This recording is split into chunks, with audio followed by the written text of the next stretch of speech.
kita perhatikan, perubahan iklim sekarang bukan lagi sekedar isu global yang jauh dari kehidupan kita.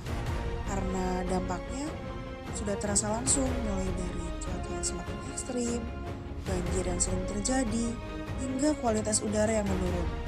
Dan salah satu penyebab utamanya adalah meningkatnya emisi karbon dari aktivitas manusia. Sehingga pemerintah Indonesia menghadirkan kebijakan pajak karbon sebagai salah satu upaya untuk mengatasi permasalahan tersebut. Secara sederhana, pajak karbon adalah pajak yang dikenal atas emisi karbon yang dihasilkan dari aktivitas yang mencemari lingkungan, seperti penggunaan bahan bakar fosil pada kendaraan bermotor, pembangkit listrik, maupun kegiatan industri. Dengan prinsip bahwa pihak yang menghasilkan emisi lebih besar harus bertanggung jawab lebih besar pula terhadap dampak lingkungan yang ditimbulkannya. Di Indonesia, kebijakan pajak karbon ini diatur dalam Undang-Undang Nomor 7 Tahun 2021 tentang harmonisasi peraturan perpajakan yang bertujuan untuk mengurangi emisi gas rumah kaca, mendorong peralihan ke energi yang lebih bersih, serta mendukung pembangunan berkelanjutan. Sehingga pajak karbon bukan sekedar kebijakan fiskal, melainkan juga bagian dari komitmen Indonesia dalam menghadapi perubahan iklim.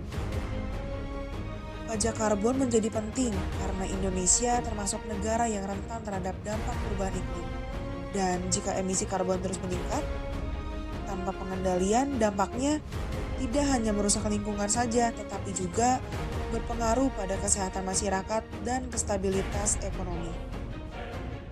Sehingga melalui pajak karbon, pemerintah ingin membentuk kesadaran bahwa aktivitas yang merusak lingkungan memiliki konsekuensi dan tidak bisa terus dilakukan tanpa batas. Dalam kehidupan sehari-hari, konsep pajak karbon sebenarnya sangat dekat dengan kita. Misalnya pengguna kendaraan pribadi secara berlebihan, konsumsi listrik yang boros, atau aktivitas industri yang masih bergantung pada energi fosil.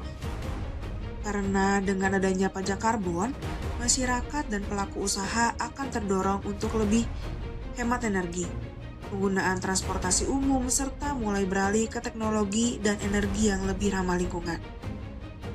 Menurut pendapat saya, pajak karbon merupakan kebijakan yang bijak dan berorientasi pada masa depan, selama diterapkan secara adil dan transparan, serta hasil penerimaannya benar-benar dimanfaatkan untuk kepentingan lingkungan, seperti pengembangan energi terbarukan, peningkatan kualitas udara, dan pengendalian dampak perubahan iklim. Sehingga kebijakan ini tidak hanya menjadi beban, tetapi juga solusi jangka panjang.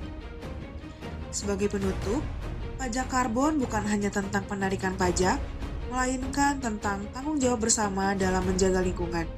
Karena apa yang kita lakukan hari ini akan menentukan kualitas hidup di masa depan. Sehingga melalui pajak karbon, diharapkan Indonesia dapat tumbuh secara ekonomi tanpa mengorbankan keberlanjutan lingkungan.